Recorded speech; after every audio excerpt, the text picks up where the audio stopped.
यह ज़रूरी नहीं कि कुछ तोड़ने के लिए पत्थर ही मारा जाए। लहजा बदलकर बोलने से भी बहुत कुछ टूट जाता है। नमस्कार, आज मैं आशना आप सभी के समक्ष एक कविता लेकर प्रस्तुत हूँ, जिसका शीर्षक है कविता के बहाने। इसे लिखा गया है कुंवर नारायण जी ने और यह कविता बेसिकली क्लास 12th के बच्चों की हिंदी की जो टेक्स्ट बुक है ना, उसका पाठ है। तो आज हम इस कविता का सार पढ़ेंगे और समझेंगे कि इस कविता के माध्यम से कवि आखिर कहना क्या चाहते हैं।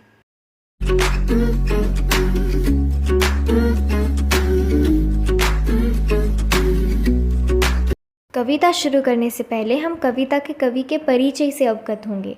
इस कविता के जो कवि हैं उनका नाम है कुंवर नारायण जी। हिंदी साहित्य में जब भी सम्मानित कवियों की बात होती है तो उनमें कुंवर नारायण जी का नाम हमेशा पाया जाता है। इनका जन्म 19 सितंबर सन 1927 यानी 1927 को फैजाबाद उत्तर प्रदेश में हुआ था। इन्होंने विज्ञान वर्ग से इंटर तक की शिक्षा प्राप्त की और सन 1951 में लखनऊ के विश्वविद्यालय से अंग्रेज़ी में एमए भी किया। हिंदी साहित्य में इनका बहुत बड़ा और महत्वपूर्ण योगदान रहा है।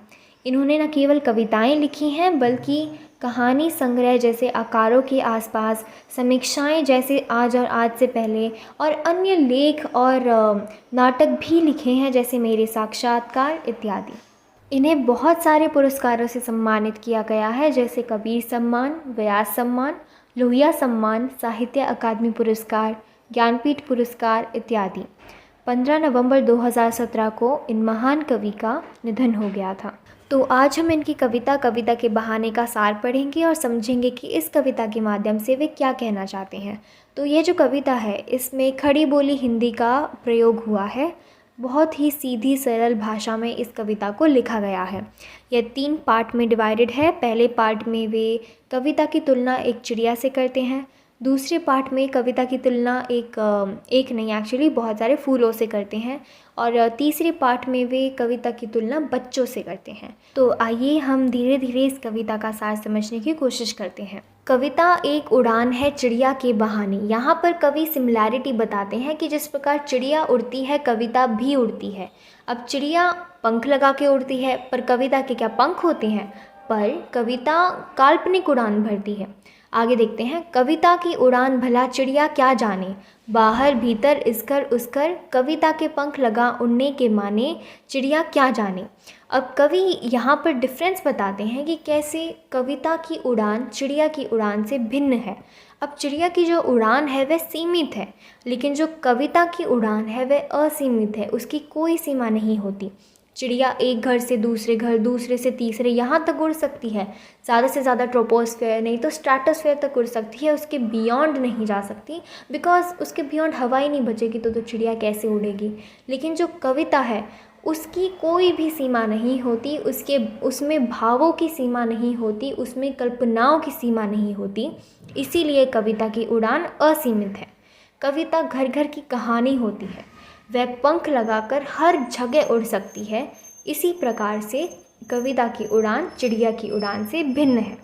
तो आगे कवि यह कहते हैं कि कविता एक खिलना है फूलों के बहाने। अब यहाँ पर कवि सिमिलैरिटी बता रहे हैं कि किस प्रकार कविता फूलों की तरह होती है। जैसे फूल खिलते हैं तो अपनी सराउंडिंग को महकाते हैं, उसी प्रकार से जब कविता लिखी जाती है तो वह लिखने वाले के मन को और जो उसे पढ़ता है उसके मन को प्रफुल्लित करती है। अब आगे कवि कहते हैं, कविता का खिलना भला फूल क्या जाने, बाहर भीतर इस घर उस घर, बिना मुरझाए महकने के माने, फूल क्या जाने। अब यहाँ पर कवि डिफरेंस बता रहे हैं कविता में और फूलों में। जब एक फूल खिलता है तो वह उस टाइम तो अपनी सराउंडिंग को महकाएगा, लेकिन क्या वह महक हमेशा के लिए बरकरार रहेगी? नहीं, क्योंकि वह फूल कभी ना कभी तो मुरझाएगा। जिस चीज़ की शुरुआत हुई है उसका अंत भी तो होगा और फूल इस कैटेगरी में आता है। लेकिन जो कविता है वह इस कैटेगरी में नहीं आती, क्योंकि कविता एक बार लिख दी जाए तो वह हमेशा के लिए अमर रहती है। जो कविताएं लिखता है वह उसे कितनी बार भी लिख सकता है और जो कविताएं पढ़ता है वह उस कविता को कितनी बार भी पढ़ सकता है। वो जितनी बार उसे पढ़ना चाहे उतनी बार पढ़कर उससे अपने मन को खुश कर सकता है। तो इसीलिए कविता अगर एक बार लिख दी जाए तो वह हमेशा अमर रहती है, वह कभी मिटती नहीं है। आगे कवि कहते हैं, कविता एक खेल है बच्चों के बहाने, बाहर भीतर यह घर वह घर, सब घर एक कर देने के पाने, बच्चा ही जाने। यहाँ पर कवि कविता की तुलना बच्चों के खेल से करते हैं कि जिस प्रकार बच्चे खेलने के लिए कई सारे तरीके कहीं से भी ढूंढ लेते हैं, उसी प्रकार से कविता भी एक खेल है। कविता एक खेल है शब्दों का। तो जो कवि होते हैं वह शब्दों का एक ऐसा खेल रचते हैं जिससे कविता आती है। और ध्यान देने वाली बात ये भी है कि यहाँ पर कवि कविता को एकदम बच्चों जैसा बताते हैं कि जिस प्रकार से बच्चे एक घर से दूसरे घर, दूसरे से तीसरे घर जाकर बिना किसी भेदभाव के मिलकर एकजुट होकर खेल खेलते हैं, उसी प्रकार से कविता भी है। कविता को कोई भी इंसान लिख सकता है और कोई भी इंसान पढ़ सकता है। ज़रूरी नहीं कि वह उच्च जाति का हो, नीच जाति का हो, इस रिलीजन का हो, उस जेंडर का हो, नहीं। कविता कोई भी भेदभाव नहीं करती है। इसे कोई भी इंसान पढ़ सकता है, कोई भी इंसान लिख सकता है। जिस प्रकार बच्चे सभी घर एक कर देना चाहते हैं, आपस में कोई भी भेदभाव नहीं रखना चाहते, उसी प्रकार से कविता भी कोई भी भेदभाव नहीं करना चाहती है। वह सबके लिए एक ही रूप में अवेलेबल होना चाहती है।